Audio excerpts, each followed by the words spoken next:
क्या हो अगर कोई पुरानी गुड़िया आपको देख रही हो? क्या हो अगर रात के अंधेरे में वो खुद ब खुद अपनी जगह बदल रही हो? और सबसे डरावनी बात, अगर वो धीरे धीरे आपके घर के हर कोने में अपनी मौजूदगी का एहसास कराने लगे। दरवाजे बंद कर लें, लाइट्स ऑफ कर लें, क्योंकि अब जो आप सुनने जा रहे हैं वो आपको सोने नहीं देगा। ये कहानी साक्षी नाम की एक लड़की की है। उसे एंटीक चीजें बहुत पसंद थीं। पुरानी घड़ियां, जंग लगी चाबियां, लकड़ी के खिलौने और हाँ, गुड़ियाएं भी। एक दिन वो अपने दोस्त रोहन के साथ शहर के बाहरी इलाके में घूम रही थी जब उन्होंने एक अजीब सी दुकान देखी। यह दुकान बाकी दुकानों से अलग थी, छोटी, पुरानी और अंदर अंधेरा सा था। दरवाजे पर लगी घंटी बजते ही एक बूढ़ा दुकानदार अंदर से निकला। उसकी आंखों में अजीब सा डर था। क्या चाहिए तुम्हें? उसने धीमी आवाज में पूछा। साक्षी ने इधर उधर देखा। सामान बेतरतीब ढंग से रखा हुआ था। पुरानी घड़ियां, धूल भरी पेंटिंग्स, लकड़ी के बक्से, और फिर उसकी नजर गई कोने में रखी एक गुड़िया पर। वो कोई आम गुड़िया नहीं थी। उसका चेहरा बेहद रियलिस्टिक था, मानो किसी इंसान के चेहरे का सांचा लेकर बनाया गया हो। उसकी नीली कांच जैसी आंखें एक अजीब सी चमक के साथ टिकी हुई थीं। इसे मत खरीदो, दुकानदार ने अचानक कहा। साक्षी और रोहन दोनों चौंक गए। क्यों? साक्षी ने पूछा। दुकानदार ने एक पल के लिए चुप्पी साध ली, फिर धीरे से बोला, क्योंकि ये गुड़िया अकेली नहीं है। साक्षी को लगा कि ये सब दुकानदार की चालाकी है। वो जानबूझकर गुड़िया को रहस्यमयी बना रहा था ताकि उसका दाम बढ़ा सके। उसने हंसते हुए गुड़िया खरीद ली और अपने घर ले आई।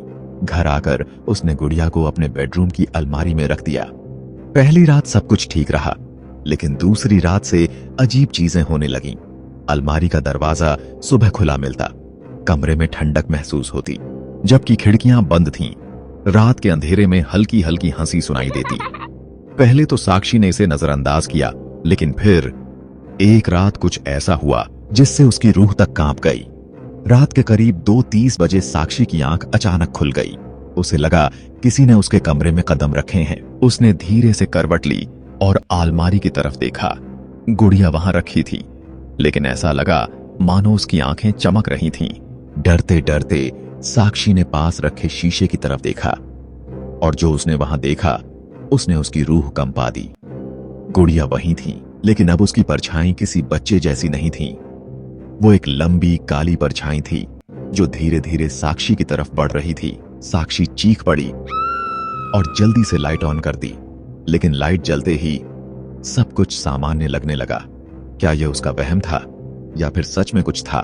उसे जवाब जल्दी ही मिलने वाला था, और वो जवाब इतना भयानक होगा जिसकी उसने कभी कल्पना भी नहीं की थी। उस रात के बाद साक्षी ने महसूस किया कि उसके कमरे की ऊर्जा बदल रही थी। पहले जो कोना उसे सुरक्षित लगता था, अब वहां अजीब सी ठंडक और घुटन महसूस होती थी। लेकिन असली झटका तब लगा जब एक रात उसे किसी के फुसफुसाने की आवाज आई। साक्षी, साक्षी, मेरी मदद करो। आवाज इतनी धीमी और डरावनी थी, मानो कोई उसके कान के पास खड़ा होकर फुसफुसा रहा हो। उसका दिल तेजी से धड़कने लगा। उसने हिम्मत करके करवट बदली और देखा, गुड़िया अब अलमारी में नहीं थी। वो कमरे के ठीक बीचों बीच रखे लकड़ी के स्टूल पर बैठी थी।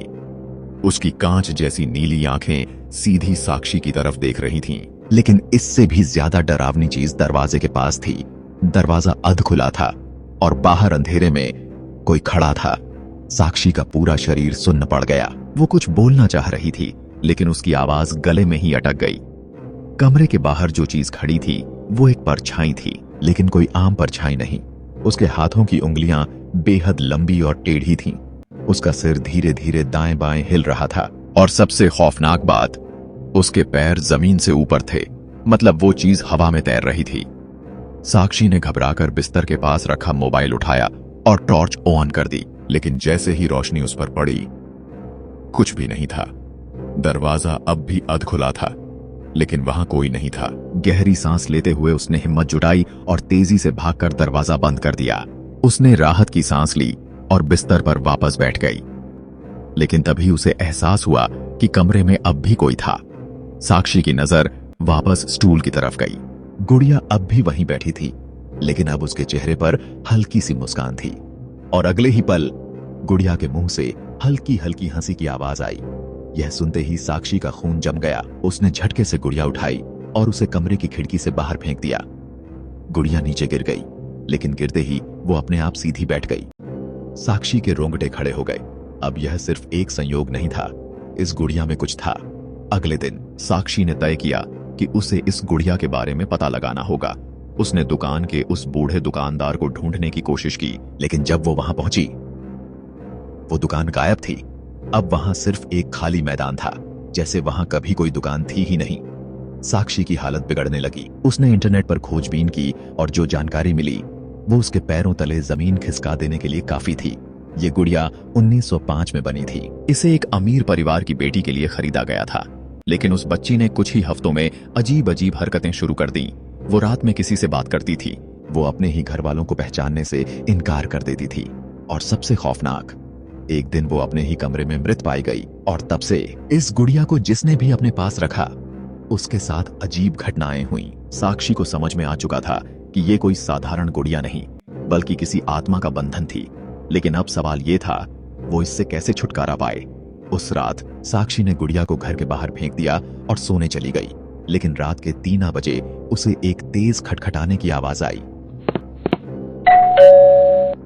कोई दरवाजा पीट रहा था। साक्षी घबराकर उठी, लेकिन जैसे ही उसने देखा, उसका दरवाजा पहले से ही खुला हुआ था और उसके कमरे के बीचों बीच गुड़िया वापस बैठी थी। लेकिन अब उसकी आंखें पूरी तरह काली हो चुकी थीं। और फिर गुड़िया ने धीरे से अपना सिर घुमाया और साक्षी की तरफ देखा। साक्षी। उसकी आवाज मानो हजारों कानों में गूंज रही थी। साक्षी चीख पड़ी, लेकिन अब बहुत देर हो चुकी थी। गुड़िया ने उसे पकड़ लिया और उसकी चीखें अंधेरे में खो गईं। अगली सुबह साक्षी का कोई नामो निशान नहीं था। पुलिस ने घर की तलाशी ली, लेकिन वहां सिर्फ एक गुड़िया मिली, वही नीली आंखों वाली। लेकिन अब उसकी मुस्कान और भी गहरी थी। क्या साक्षी अब भी जिंदा थी, या फिर वो भी इस गुड़िया के अंदर समा गई? कोई नहीं जानता। लेकिन एक बात तय थी, अगर आपको कभी कोई गुड़िया दिखे जो बहुत असली लगे, तो उसे कभी मत खरीदना, क्योंकि हो सकता है वो गुड़िया अकेली ना हो। क्या आप इस तरह की और कहानियां सुनना चाहेंगे? तो वीडियो को लाइक करें, शेयर करें और कमेंट करें कि अगली कहानी किस टॉपिक पर होनी चाहिए। और हां, अगली बार जब आप किसी गुड़िया को देखें तो ध्यान से देखिएगा, क्योंकि हो सकता है वो भी आपको देख रही हो।